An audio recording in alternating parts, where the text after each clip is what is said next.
Restaurant style fish fry करण्यासाठी मी इथे घेतले आहेत हलव्या माशाचे पीस.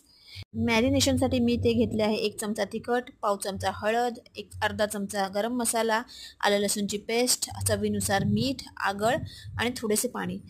याची ग्रेव्ही करून मी माशाच्या पीसना ती व्यवस्थित अशी लावून घेणार आहे.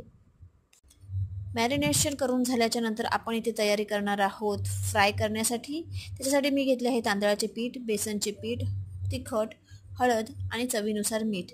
या माशांना मी इथे व्यवस्थित घोळवून घेणार आहेत. चारही बाजूंनी घोळवून घेतल्यानंतर मी ह्यांना फ्राय करणार आहे. एक एक करून हे माशाचे पीस घातल्याच्या नंतर छानपैकी आपल्याला इथे तळून घ्यायचे आहेत.